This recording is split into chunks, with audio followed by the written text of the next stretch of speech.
Hello friends, I welcome you all to my channel. आज का topic है real estate मतलब मकान। तो जो भी जॉब में है या कुछ सालों से जॉब कर रहा है तो he will relate with this topic very easily, क्योंकि मकान और दुकान एक ऐसी कहानी है जिसे सबको परेशान किया हुआ है। मुझे लगता है बहुत ही कम लोग हैं जो आज के डेट में इंडिया में जो रियल एस्टेट की हालत है उससे खुश होंगे।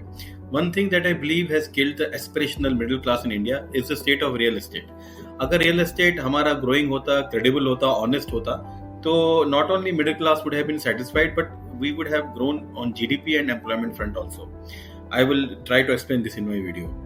But why has the story of real estate gone so wrong in India? We have become a country which is on always under construction. आप कहीं भी चले जाओ, दिल्ली में या किसी भी बिग मेट्रोज में चले जाओ तो आपको दिखेगा कंस्ट्रक्शन चल रही है हर तरफ, खत्म ही नहीं होती है कंस्ट्रक्शन। एक बार शुरू हो जाए तो खत्म ही नहीं होती है। And then there is no accountability.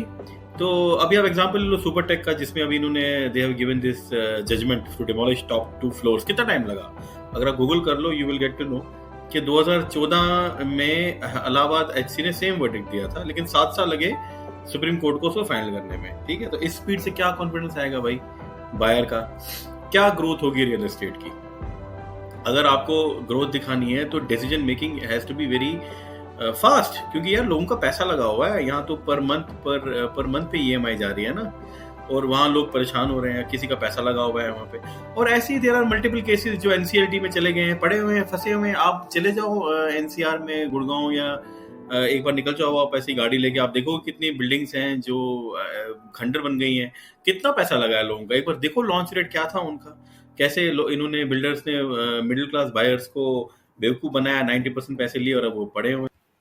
अब जिसने भी लोन लिया है, हो ही नहीं सकता कि वो इस एसएमएस से वाकिफ ना हो।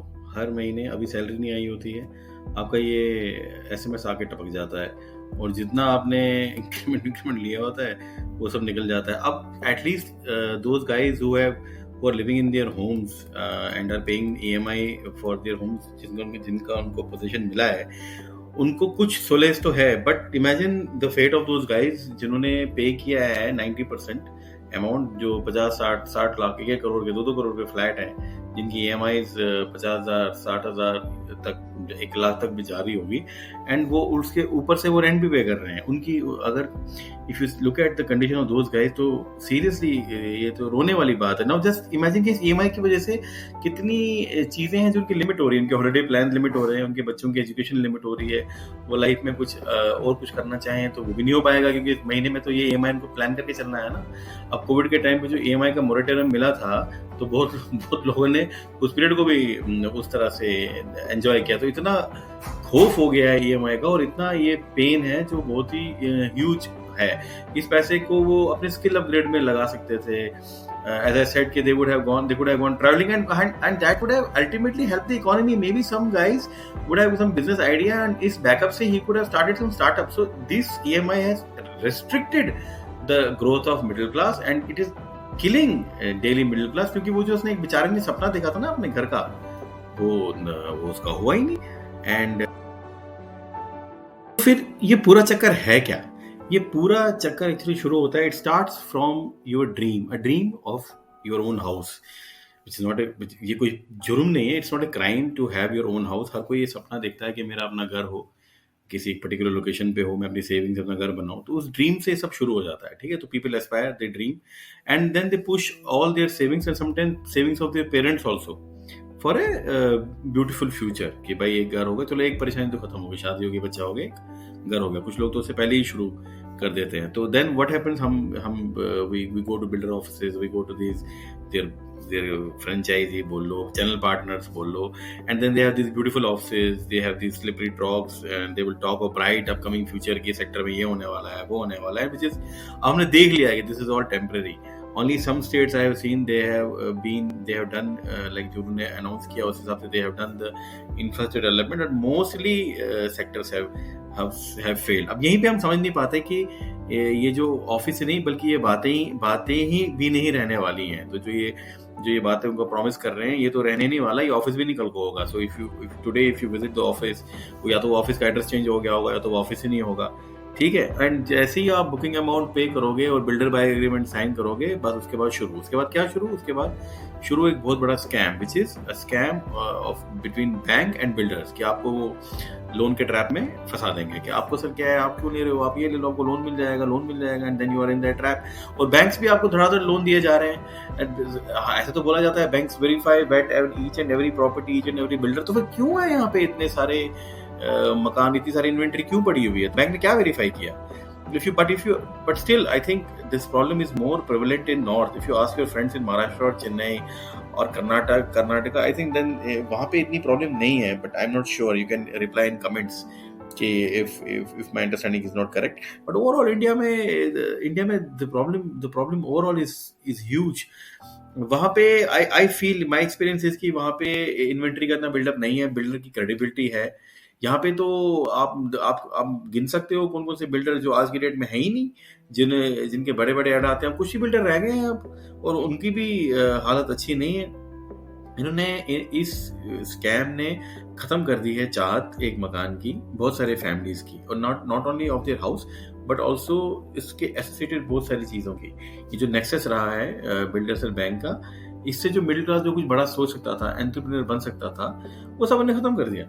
बिकॉज ही हैज टू पे now EMI, and EMI for something जो उसके पास है भी नहीं। वो शाम को घर आता है, सोचता है कि आप कितनी किस्त बाकी है, और जब बैंक जाता है वहां पे वो देखता है कि प्रिंसिपल तो गया ही नहीं, इंटरेस्ट ही जा रहा है भाई। एंड देन फिर वापस से आपको फोन आता है, ये लोन ले लो, वो ले लो।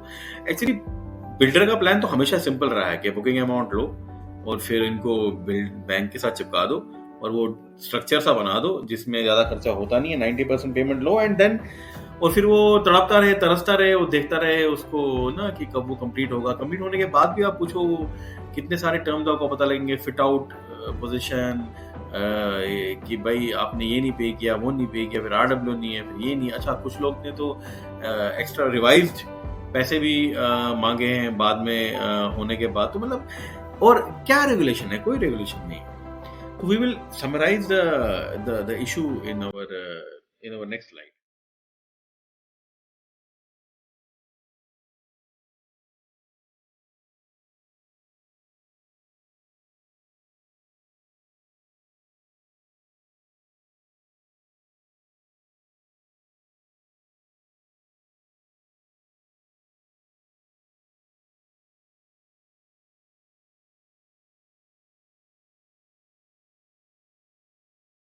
वैसे वैसे तो if you read reports you will see the real estate in India is ready to grow by 65,000 crore by 2040। But if you go outside, क्या आपको लगता है कि ये सच है? मतलब ये covid is one factor, but otherwise आपको लगता है कि ऐसा होगा कि इसमें 80% contributor I think will be Bombay, Bangalore, Pune, NCR। But ये सारी जो न्यूज है, I think these are all paid news. अब आपका ये आ गया अफोर्डेबल हाउसिंग आ गई, तो अफोर्डेबल हाउसिंग ऐसे तो ठीक है, but they are also killing the regular housing business, क्योंकि 500 square feet, 1000 square feet, but price में बहुत ज्यादा फर्क है। ठीक है, and we should always be aware of the paid channels जो कि ये बताते हैं कि गुड़गांव बेस्ट इन्वेस्टमेंट के लिए, या NCR में बहुत सारे बेस्ट इन्वेस्टमेंट के लिए। I am not saying yes, Gurgaon में बहुत लोगों ने अच्छा इन्वेस्ट किया, अच्छा पैसा भी कमाया। देयर वाज अ टाइम जब ये चीज नहीं थी और तब हो रही थी। अब आज की डेट पे आदमी तभी पैसा कमाएगा जब उसकी प्रॉपर डिलीवरी होगी, उसके आसपास का इंफ्रास्ट्रक्चर भी बनेगा। आप देखो अभी ये इतने सारे प्रोजेक्ट लॉन्च हो रहे हैं, और सिर्फ लॉन्च ही हो रहे हैं, आसपास का क्या है वहां इंफ्रास्ट्रक्चर। और अब तो लोग अवेयर हैं। पहले लोगों को लगता था ये बन जाएगा, वो बन जाएगा, अब जब नहीं बना है तो लोग इस चीज को समझते हैं। If you have a look for yourself, compare the growth and development in new sectors and compare them with sectors which were launched at the same time in western and southern state, as I told you, hell of a difference है। Hell of a difference है। मतलब I can surely say, again you can commit me if I am wrong, कि ये हिंजेवाड़ी जो है पूना में, I just visited greater Mohali area in Punjab, जहाँ पे एयरपोर्ट उन्होंने बनाया है। तो those started, I think after this new Gurgaon area was started, और some areas of Noida were started। आप देखो इंफ्रास्ट्रक्चर में फर्क, आप देखो ग्रोथ ऐसा क्यों है, why is, और फिर इसलिए उनका रियल एस्टेट भी इतना बुरा नहीं है जितना यहाँ पे है। तो what are the issues? There are majorly I think three core issues। सबसे important issue is timely completion of flat। Other is exorbitant price of property with respect to average earning। And last issue is I think जो infrastructure जो property के आसपास जो कि होना चाहिए, और अगर नहीं हुआ तो फिर इंफ्रास्ट्रक्चर में there are roads, there are shops, there are essential items, there is transportation. अब ये आपको बता दें यहाँ भी मेट्रो आ रही है, वहाँ भी मेट्रो आ रही है, तो ऐसी बातों से वी हैव टू बी सावधान. तो अगर हम पहले इशू पे फोकस करें, that is the most hurting one, इसकी कि ये कब कंप्लीट होगा. अब इतने लॉ आए, रेरा है, सुप्रीम कोर्ट ने बहुत बार इंटरवीन किया, तो क्या हुआ है? मुझे पर्सनली आप मुझसे पूछोगे तो आई डोंट सी कि भाई कोई ड्रास्टिक इंप्रूवमेंट आया है. जिसके पास पैसा है, जो कंप्लीट करना चाह रहा है, बिल्डर मुझे लगता है अपने ही मन से ही कंप्लीट कर रहा है, अपनी क्रेडिबिलिटी बचाने के लिए, जो बिग हाउसेस हैं. अदरवाइज जो नहीं करना चाह रहा है वो बैठा हुआ है, उसने इंसॉल्वेंसी के लिए अप्लाई कर दिया, हाँ जी देख लो. तो इसमें अब इसमें सब मिला के लग रहा है मेजर फॉल्ट तो हमारा ही है, बायर का ही है. अगर बायर इन्फॉर्म्ड रहे, सावधान रहे, वो देखे कि एक्चुअल में क्या ग्रोथ होने वाली है और वेट करे, जंप ना करे. हाँ, वेट करने से यस रेट ऑफ रिटर्न इतना नहीं होगा, लेकिन एटलीस्ट आपको धोखा नहीं होगा. बट अब लगता है कि middle class is finally waking up. Pandemic में भी they have got some time to think about it. और अब शिफ्ट हुआ है. If you talk to some brokers and general partners, they are saying कि अब ready to move in home पे ही ज्यादा फोकस है. कंस्ट्रक्शन वाले होम्स पे इतना फोकस नहीं है, कम हो गया है. जैसे पहले होड़ मची हुई थी वैसा नहीं है, क्योंकि people have become conscious of savings and liquidity, and value of life has also increased because of pandemic. तो there has been shifting of investment of money to other things in life rather than only property. और ये भी दिख रहा है कि property में return तो ज्यादा आने नहीं वाला है अगर इन्वेस्ट करते भी हैं. तो जो सीरियस बायर्स हैं वही सामने आ रहे हैं, उनको लग रहा है कि अभी प्रॉपर्टी सस्ती है तो ले लो, बट उसमें भी वही प्रॉपर्टी ले रहे हैं जो रेडी टू मूव है, जिसके आसपास इंफ्रास्ट्रक्चर अच्छा है. तो अब तो प्रॉब्लम ज्यादा कॉम्प्लेक्स हो गई है. अब तो यार आपको प्रॉपर्टी, अब बिल्डर्स को फ्लैट भी कंप्लीट करने हैं, क्वालिटी भी देनी है, इंफ्रास्ट्रक्चर भी आसपास होना चाहिए. तो जब तक गवर्नमेंट बिल्डर सारे मिलकर काम नहीं करेंगे तो ये इन्वेंट्री तो खड़ी की खड़ी ही रह जाएगी. तो अब क्या, what is the road ahead? Is there any future, is there any opportunity? तो क्या वो 65,000 होम हमें नहीं चाहिए? एक्चुअली बिल्कुल गलत है. होम घर तो हमें चाहिए, पॉपुलेशन हमारी इतनी है, घर तो हमें होनी चाहिए. तो अब लोग अभी रेंट पे रह रहे हैं, रेंट कॉन्सेप्ट पे जा रहे हैं. हो सकता है कल कोई स्टार्टअप आ जाए जो रेंटिंग, लॉजिस्टिक्स और शिफ्टिंग इतना इजी कर दे कि वो ये कॉन्सेप्ट ही उड़ा दे ओनरशिप का, जैसे गाड़ी का ओनरशिप उड़ा दिया था ओला और उबर ने. तो ऐसा भी हो सकता है. तो क्योंकि रहना तो है ही कहीं ना कहीं, बट इससे क्या होगा, ओवरऑल रियल एस्टेट पे फर्क पड़ेगा. तो है क्या, मतलब हाउ डू वी सी कि आगे क्या होगा? तो I think the long pending issue of connectivity of tier 2 and umbrella cities with the major cities, इसको एड्रेस करना बहुत जरूरी है, और किया भी है स्मार्ट सिटी में के दौरान. बट उसके दौरान ऐसी बातें की जाती हैं, बट टाइम इतना लगता है हर चीज में कि समझ नहीं आता है कि उसका जब तक वो होता है तब तक ऑलरेडी इतनी मशरूमिंग हो गई होती है सिटीज में. अब problem India is that we are so short sighted with respect to real estate कि हमने कुछ एरिया शॉर्टेज किए and everyone needs a property there. उसका भी क्या कर सकते हैं, इंफ्रास्ट्रक्चर भी उसके अराउंड ही है, ट्रांसपोर्टेशन भी उसके अराउंड ही, हम ज्यादा दूर जा भी नहीं सकते. तो अब इन दोनों का सोल्यूशन क्या है? इन दोनों का सोल्यूशन ये है कि अगर हम कनेक्टिविटी को इम्प्रूव करें, जैसे metro was one of the things, उसके साथ हमें फास्ट मेट्रो या वो पॉड्स या बाकी चीजें या better roads is always needed. और जो सबर्बन सिटीज हैं उसको ये है ना कि ये क्या कर देते हैं, पहले हाइप हो जाती है और फिर बाद में वहाँ रेट बढ़ जाते हैं, वो बराबर हो जाते हैं सिटीज के. तो वो भी एक प्रॉब्लम है.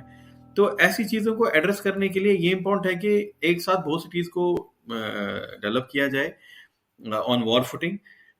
ये जो इंफ्रास्ट्रक्चर है उसको एड्रेस किया जाए, ताकि जब इंफ्रास्ट्रक्चर अच्छा होगा बाकी चीजें खुद ही अच्छी होंगी. क्योंकि हमारा अभी एक RRTS करके एक there was a beautiful concept which had to, जो इधर नॉर्थ में जो शुरू हुआ था, आई थिंक अब उसका काम शुरू हुआ है after so many years.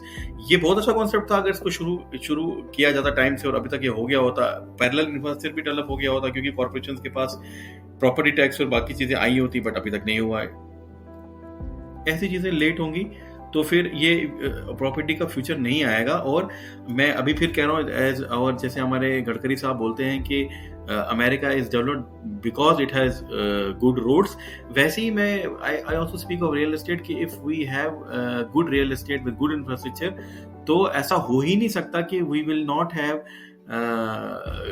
Development will not have growth, क्योंकि कॉरस्पॉन्डिंग इंफ्रास्ट्रक्चर भी बढ़ता है, कॉरस्पॉन्डिंग बिजनेस भी बढ़ता है, जो इकोनॉमी है वो डिवाइड होती है, डिस्ट्रीब्यूट होती है. So we can not avoid this, हमें ये करना ही है और गवर्नमेंट को एग्रेसिव होना पड़ेगा, लेकिन साथ साथ में मिडिल क्लास को ज्यादा एग्रेसिव और आंखें खोलनी पड़ेगी. ये गवर्नमेंट पे सोचना कि उन्हें रेरा निकाल दिया तो अब सब ठीक हो जाएगा, ऐसा कुछ नहीं है. अभी रिसेंटली एक इन्होंने नोटिस भेजा है, आई थिंक M3M को, जिन्होंने एड दिया पेपर में, लॉन्च एक प्रॉपर्टी को लॉन्च किया है जो रेरा में